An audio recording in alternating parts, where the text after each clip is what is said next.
नमस्कार मंडळी, स्वागत आहे तुमचं आमच्या चॅनलमध्ये। आवाज महामुंबईचा, शोध बातमीचा, कौल मनाचा। चला तर मग आमचे चॅनल लाईक करा, शेअर करा आणि सबस्क्राइब करा। धन्यवाद।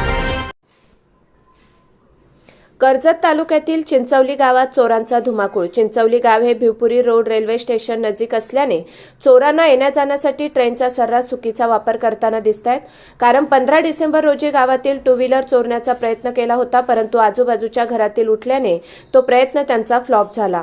त्यानंतर अवघ्या महिन्याभरातच चोरांनी चिंचवली गावात शनिवारी रात्री 17 जानेवारी 2026 रोजी 12:41 घर फोडण्याचा प्रयत्न केला, परंतु घरातील व्यक्ती जागे झाल्याने हा अनर्थ टळला। त्या चोरांच्या हातात कोयत्यासारखे धारदार शस्त्र होते। न जाणे त्यांनी घरात प्रवेश केला असता किंवा त्या घरातील व्यक्तीने हटकले असता त्याच्यावर धावून गेला त्यावेळेस हत्यार त्या व्यक्तीच्या जर मारले असते तर हा खूप मोठा अनर्थ झाला असता।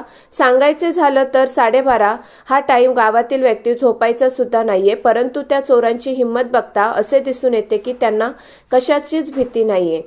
गावात ज्या ठिकाणी घरफोडीचा प्रयत्न केला त्या ठिकाणी सीसीटीव्ही कॅमेरे असल्याने त्या चोरांचा संपूर्ण रेखाजोखा यामध्ये कैद झालेला आहे। संपूर्ण बंदिस्त अवस्थेत हे चोर कॅमेऱ्यामध्ये कैद झालेले आहेत आणि हे चोर 1-2 नसून त्यांची संपूर्ण टोळी आहे। कॅमेऱ्यामध्ये 5 जण असल्याचे दिसत आहे आणि बाहेर गाड्या घेऊन 2 ते 3 जण असल्याचे निदर्शनास आले।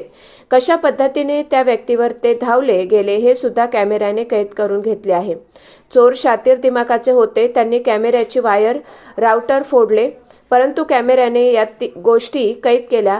थोडक्यात सांगायचं झालं तर घरातील व्यक्ती वेळेवर जागी झाल्याने आणि त्यावेळेस त्याने गावातील व्यक्तींना जागे केले आणि गावकरी संपूर्ण 1 किलोमीटर 2 किलोमीटर परिसरात त्या व्यक्तींना शोधत होते, परंतु त्यांचा पुढचा प्लॅन सुद्धा तयार असल्याने काही गाड्या त्यांना घेण्यासाठी तयार होत्या आणि ते निसटले गेले। या प्रकरणाची पोलीस पाटील यांनी नेरळ पोलीस स्टेशनला तक्रार दाखल केली आहे। तसेच सर्व गावकरी आज नेरळ पोलीस स्टेशनला झालेल्या घटनेबद्दल तक्रार करण्यासाठी जाणार आहेत। आवाज महामुंबईचा चॅनेलसाठी राजेश नाईक, चिंचवली, कर्जत।